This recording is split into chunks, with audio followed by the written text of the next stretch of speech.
Queridos hermanos, nos encontramos nuevamente vía estos pequeños videos para estar en contacto y tener materia para reflexionar cada día. Hoy es día lunes 30 de marzo.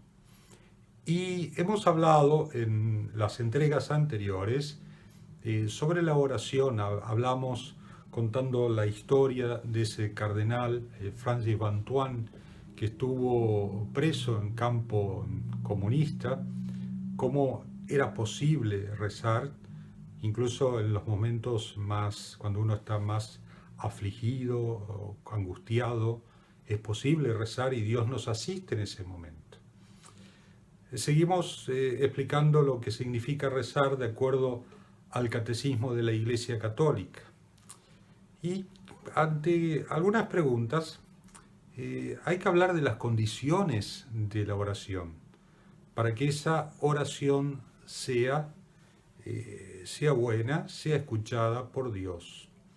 El Catecismo de la Iglesia Católica, en su número 2613, nos enseña con mucha claridad, en forma muy hermosa, que hay tres parábolas dadas por nuestro Señor Jesucristo que hablan sobre la oración y sobre dos cualidades de la oración. La primera parábola es la del amigo inoportuno, es el capítulo 11, versículos 5 al 13 de San Lucas.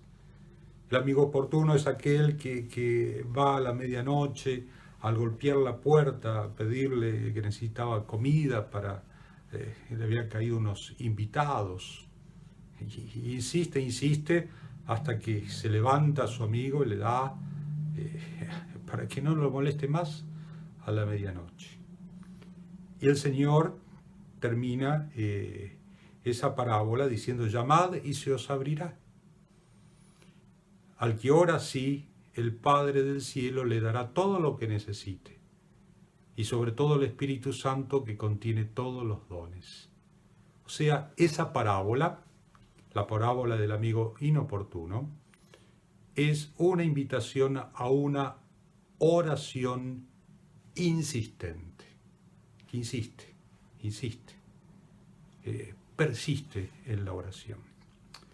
La segunda es la parábola de la viuda inoportuna. Está en San Lucas 18, 1, 8. Y es esa viuda que le insiste al juez, y el juez le va a hacer escuchar su caso, no sea que me agreda esta mujer.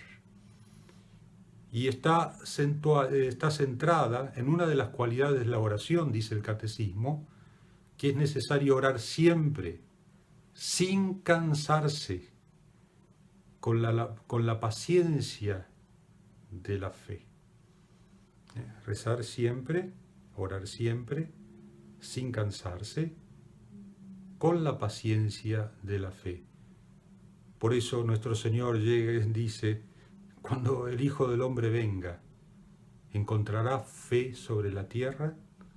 Por la falta de constancia y de perseverancia en la oración.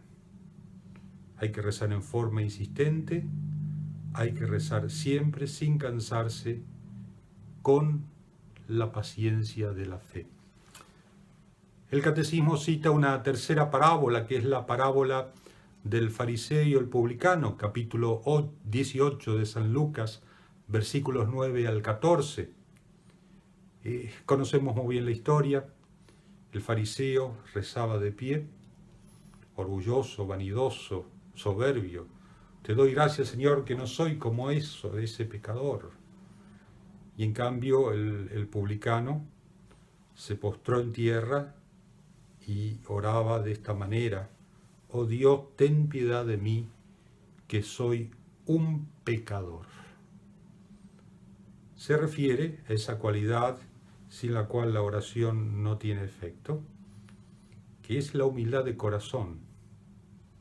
Se refiere a la humildad del corazón del que ora. Por eso la Iglesia siempre, cuando uno comienza la misa, cuando uno ora, siempre hay que comenzar con el acto de contrición, Kyrie eleison, Señor, ten piedad. Cristo, ten piedad.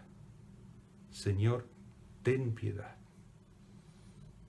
Hacer un acto de estar en la presencia de Dios antes de orar es eso, reconocer que estamos ante nuestro Creador y que nosotros seamos simples criaturas limitadas y por lo tanto tenemos que ser muy humildes y rezar de acuerdo a nuestra condición.